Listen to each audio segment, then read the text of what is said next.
Cooking with Meaty. Today I'm going to show you how to make homemade pizza dough. What you'll need is 2 to 3 cups of flour. We have 3 cups here. A tablespoon of sugar, a teaspoon of salt, 2 1/4 teaspoons yeast. That's the same that you would find in a packet of yeast. 3 tablespoons olive oil, a cup of warm water. Now this is very important. You want the water to be heated to 120 to 130 degrees. So no cooler than 120 degrees and no warmer than 130 degrees. I will come to the significance there in just a bit. Then we have 1 teaspoon of oregano, a half teaspoon of basil, and a half teaspoon of garlic powder. So what we're gonna do is we're gonna start with just 1 cup of the flour. We're gonna put it in our mixer, try not to make a mess. And then we're gonna put our sugar and our salt in. Get it all in there. And then we will put our yeast.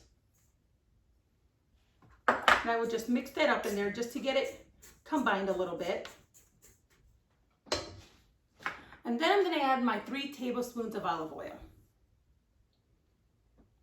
Now I've already heated my water and it's right now at 123 degrees and that's perfect. If it's a little cooler than 120, your dough will still rise, it'll just rise very slowly. If it's over 130 degrees, you will kill the yeast and it won't rise and you'll wonder what's wrong with your dough. So try to keep it there. If you get tap water and stick it in the microwave for about 30 to 45 seconds, that'll put you right in the window where you wanna be. So we'll pour this in. I'm gonna go ahead and just get it together there, get it off the sides. I'm gonna put my whisk attachment in and I'm going to beat this on high for 3 minutes.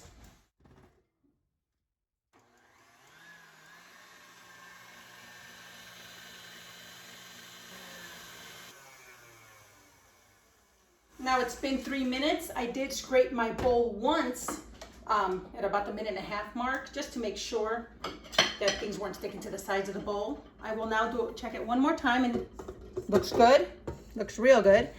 Now I'm taking off my whisk attachment and I'm adding my dough hook.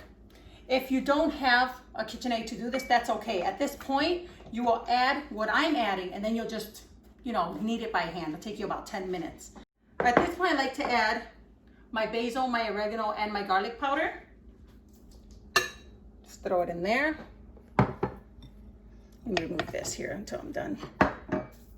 Get that mixed in there good so it's not in one spot. And then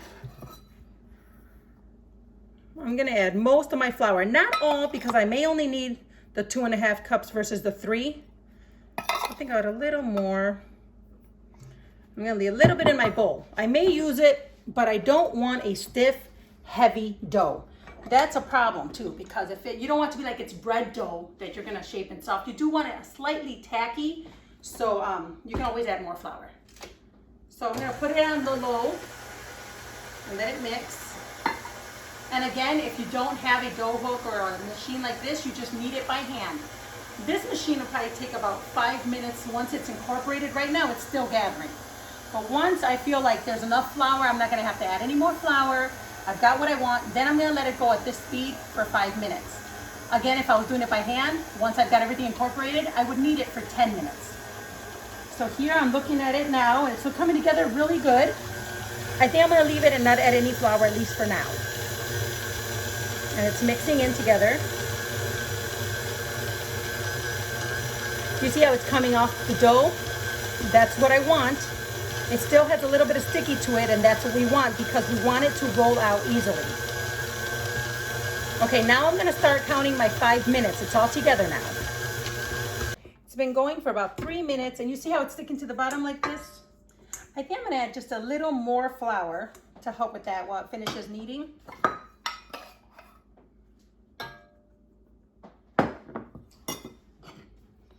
I still don't want to add all of it. I don't think it needs it all, but I do want it to have enough. Look at that beautiful dough.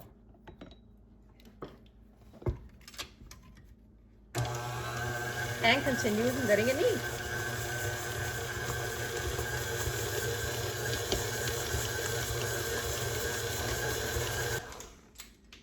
Okay, so my timer went off. My dough is ready. Get it off my hook here. Show you this. It is tacky, but it's not coming off like gum on my hands. But it does have this, like it wants to stick. That is what you want, okay? You don't want it much thicker than this because it will take forever to rise. It will be hard to spread out. I'm gonna leave it in my bowl. While I spray the bowl, I'm gonna have it rising. So I'm gonna spray my bowl. And then I'm gonna take my bowl. Make sure it's all one. Look how pretty that is. That is great. And then I'm gonna put it in the bowl. Now this next tip is very important. When you grab your plastic wrap, put it over your bowl, spray it, and then flip it over. If you don't do this, when your dough rises, it will stick to your plastic wrap, and then besides a mess, you lose some of your dough. So here we're gonna just cover it loosely. You don't have to do it tightly. Honestly, we just wanna keep the air off it. We don't need to keep it like trapped in there. So I'm just gonna leave it loose like this. And I'm gonna let that rise for 1 hour. Now I'm gonna tell you a tip. If you're in a pinch, I have found myself in a pinch before.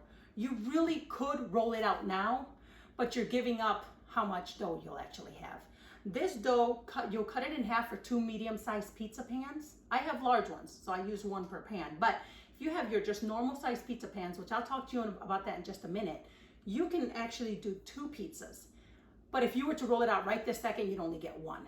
So by all means, let it rest for 1 hour. You can do it up to 3. Say you run out to the store, you run a little late. After 3 hours, you're gonna start risking, losing your dough. So right now, I will see you back in 1 hour after we've let it rise. So my dough has been rising for about 1 hour and 20, 1 hour and 30 minutes. See how it's risen very well. If it's winter, if I wanted to point out, if it's winter, you may wanna turn on your oven to help it rise, but since it's warmer weather, we're fine. So see how it's sticking to my to my plastic wrap. So it's a good thing I had sprayed it, so now that's not a concern. I wanna show you my pizza pan. This one is a larger, it's a 16-incher.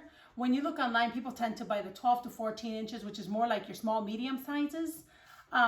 Whichever size will work for you is great. However, the holes, that's what makes it. If you don't have a pan like this, that's okay. When I first started making pizza crust, I used cookie sheets and just made rectangle crust because it worked. However, you want that really crispy crust that is just awesome, it's these holes.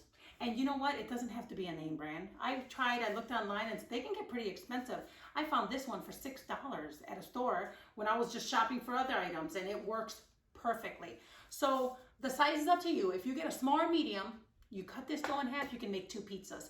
However, in this pan, because it's a large, I will use all my dough. I will have some left over. Sometimes I just want a thicker, really, really thick crust. But I will need 1 for each pan if I want to make 2 because it's a 16-incher. Spraying my pan. Don't want anything to stick. Take my dough out. Put it on my pan and then just roll it out with your roller. See how it rolls so pretty? And here's when you decide how thin you want it. This is my thin crust pizza recipe, so I don't really, if I want any thickness, I just want it to be in the crust, like the edges, not in the middle of the pizza.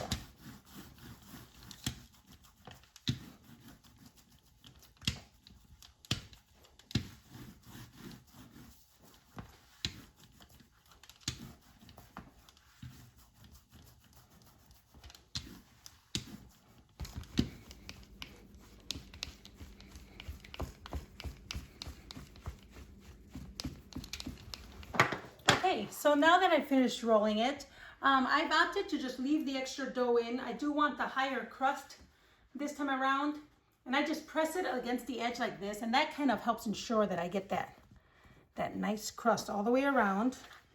It will be pretty big, but my boys really like it, so I'm gonna leave it. I'll press it all the way around. Then I just do 1 more just to make me feel better, so it's all in there good. I am going to stick this in the oven. At 425 degrees, my oven is already preheated. I'm gonna stick it in there for 7 minutes just to half bake it, then we will top it. So now the crust has come out of the oven. It's only half baked. We only baked it 7 minutes. Now we're gonna top it, and then we'll go ahead and stick it back in the oven. This is a good point to save this for another day. If you decide you're baking them today, but tomorrow's the day you want pizza, not a problem. wrap them up, and put them in the fridge and use them when you need them. If you think I'm gonna make the crust now, but I probably won't need it until next week, stick it in your freezer. It's gonna be just fine. But this is the point you wanna do that. And then you'll just take it out of the fridge or freezer, top it, and stick it in the oven to finish baking.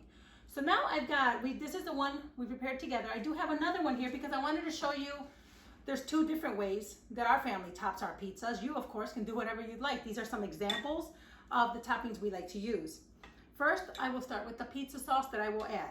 If you're looking for a good pizza sauce recipe, if you'll check the description, you'll find a link to my pizza sauce video.